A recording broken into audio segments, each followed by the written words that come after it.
Meu objetivo é tentar mostrar para os irmãos um confronto de percepções entre a ideia de Messias e Cristo.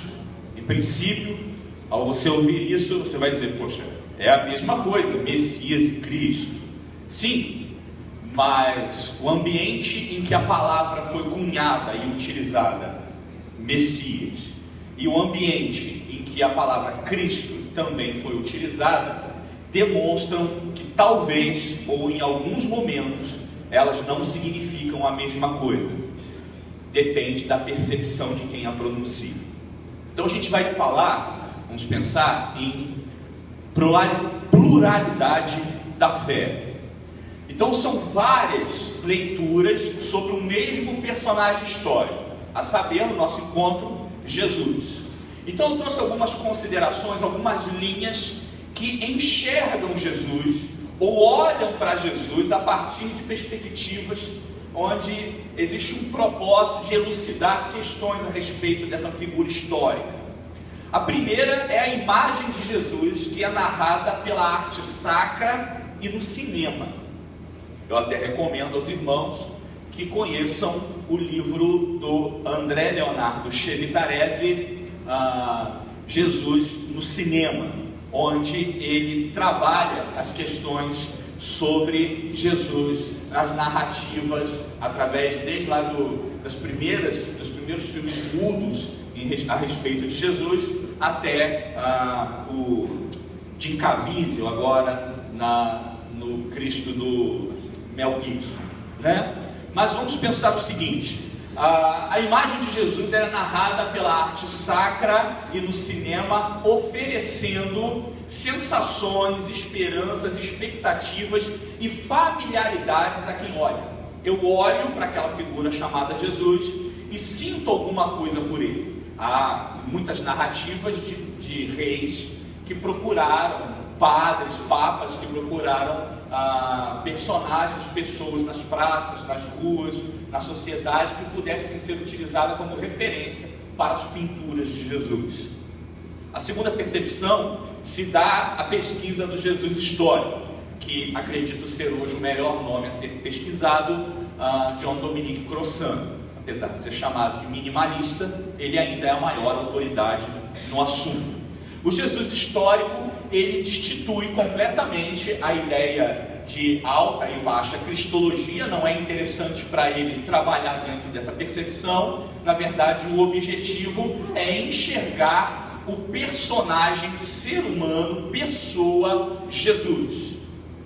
Como ele viveu, o que ele fazia, como foi a vida dele como um judeu da Palestina, Judeia daquele período, quais eram as necessidades dele, qual era a maneira de pensar, as influências dele. Até o John Dominique Crossan considera que ele era até um homem iletrado, um camponês analfabeto que revolucionou o seu tempo a partir das leituras que fizeram sobre ele. O terceiro caminho que nós encontramos é o caminho do corporativismo religioso, onde eu utilizo Jesus, ou eu enxergo Jesus a partir das minhas necessidades da catequese. Eu tenho uma congregação, eu tenho interesses nobres ou não tanto, mas eu falo de Jesus, eu utilizo Jesus para responder às expectativas da minha comunidade. Então eu desenho Jesus a partir daquilo que eu quero. O quarto posicionamento, o quarto caminho, são as academias teológicas, onde suas pesquisas vão focalizar o Jesus na alta cristologia, na baixa cristologia, observando pela teologia bíblica ou pela teologia sistemática.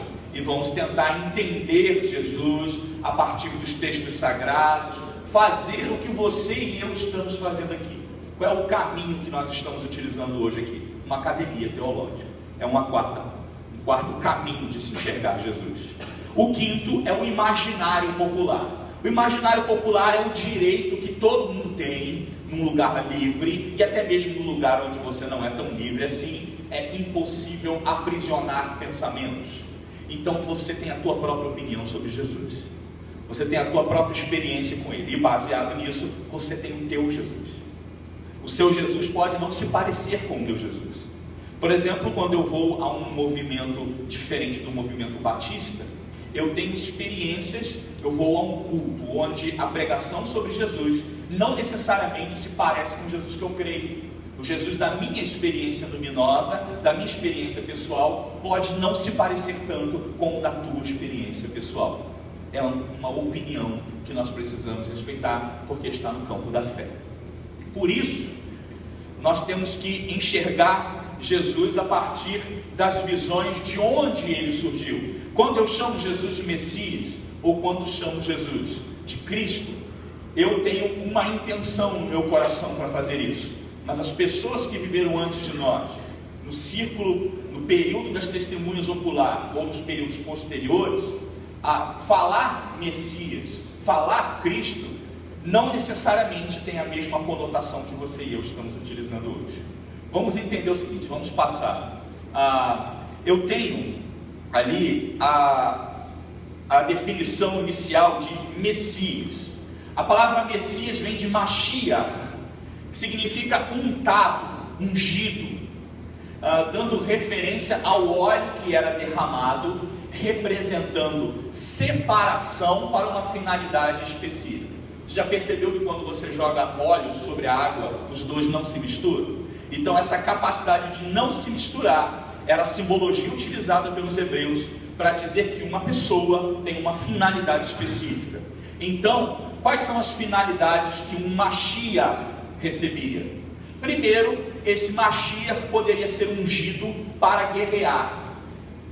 Alguém que vai para a guerra e para ser chamado de braço de Deus, ou líder que está fazendo a guerra santa em nome de Deus, ele vai ser ungido. Então você vai encontrar Saul sendo chamado de Messias, de Mashiach. Você vai encontrar Moisés sendo chamado de Messias. Por quê? Porque foi ungido para uma finalidade específica. Eu também sou ungido para a Avodá. O Mashiach, ele é ungido para a Avodá. O que é Avodá? É o serviço sacerdotal. Um sacerdote, para fazer o serviço religioso, ele anteriormente, na inauguração do trabalho dele, ele sofre um banho de azeite, de óleo, né, com aromas, com 3 aromas diferentes, que era derramado sobre ele. Você vai encontrar lá o salmo que diz: ó, quão bom e quão suave é que os irmãos vivam em união, que é como o óleo que desce sobre a barba de quem? De Arão. Arão é a linhagem sumo sacerdotal principal de Israel, né? Vamos lá. A outra questão é ungido para o martírio. Geralmente esse martírio, essa unção, ela era feita depois. Você vai encontrar na narrativa de Jesus ele sendo ungido dias anteriores à morte dele. Ele toma um banho de um perfume caríssimo, um óleo perfumado caríssimo, e depois você encontra ele sendo ungido com 2 especiarias por Nicodemos e o que reivindicou o corpo dele, José de Arimateia, né? Os dois ungem Jesus, né? Porque ele foi martirizado. Então, até para a preservação do corpo, tem toda uma conotação de saúde relacionada a isso, mas não deixa de ser um tipo de Mashiach. Ungido para profetizar. Aí, retomando o martírio, na comunidade essênia havia um conceito do servo sofredor. Não é isso, pastor João? Que ele é professor de Antigo Testamento, tem que me corrigir se eu estiver errado. Existe uma percepção no grupo essênio de um servo sofredor, alguém que morria como representação de justiça, então era ungido para o martírio. Também tem um ungido para profetizar. É a questão do profeta. O profeta, para executar o seu profetismo, ele passa por um ritual, onde ele também é banhado em óleo. Assim também nós temos o ungido para reinar, que era chamado de Melech HaMoshiach, ou seria Rei Messias, rei Machia, né? Então esse rei Messias, ele era ungido para governar. Todas essas percepções são chamadas de Messias. Então você vai encontrar Davi numa percepção messiânica, Elias, Saul na percepção tanto de profeta quanto de rei, para a guerra, os generais de batalha. Então tudo isso nós encontramos o vocábulo Messias, Machia, utilizado para outras pessoas. E quando olhamos para Jesus, vemos um Jesus para guerrear, um Jesus sumo sacerdote, um Jesus que foi martirizado, que foi morto por amor, um Jesus que é profeta, maior do que Moisés, na percepção judaico-messiânica, e alguém que é rei, que voltará para reinar, governar e vingar, então,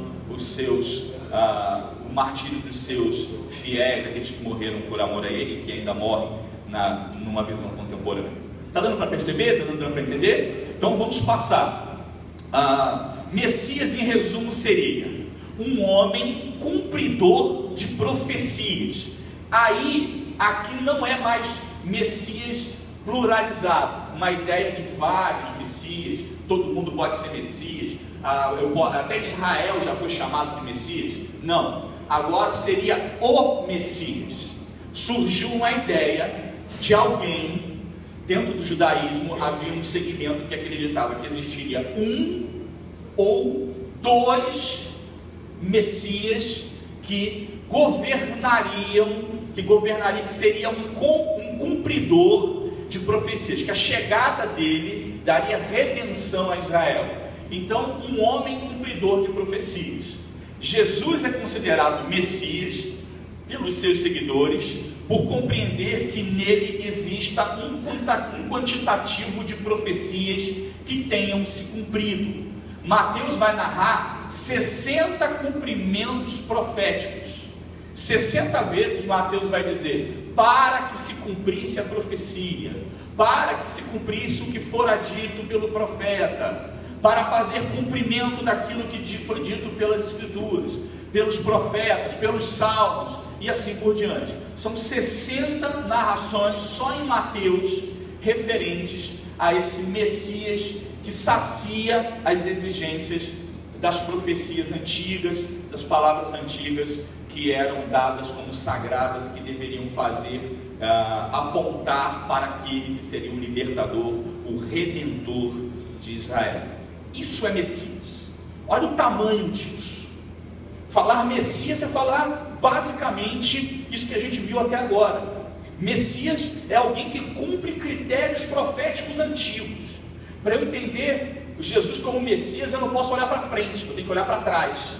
Eu tenho que olhar para o que foi dito anteriormente sobre ele, não o que ele faz agora, depois da sua redenção. Só que aí entra uma outra visão, que é a visão do Cristo. Cristo é uma leitura gentílica. Ela já começa pelo uso não do idioma sagrado dos judeus, mas um idioma até corriqueiro, não é? O grego koiné é um grego do dia a dia, do mercado, do dois pastel, né? É um diálogo sem muita preocupação do emprego do texto. Então Cristo é uma leitura gentílica sobre Jesus.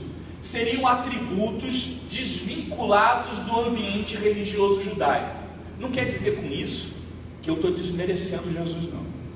Eu estou dizendo que existe uma outra visão sobre ele, que foi construída por pessoas de uma sociedade que nunca tinham ouvido falar sobre Elias, sobre Ezequiel, sobre Jeremias, sobre Isaías. Você chegar para um cidadão de uma comunidade grega, de pensamento greco-romano, um pensamento, e você falar sobre Jeremias com ele, ele tem pouca informação sobre o que é isso, quem é esse profeta, quem é Amós, o que tinha profetizado, quem é Malaquias, quem é Zacarias. Para ele não faz diferença isso, mas ele traz outras conotações. Vamos entender o seguinte: a palavra Cristo, Christos, ungido, ela tem uma correlação com um outro vocábulo grego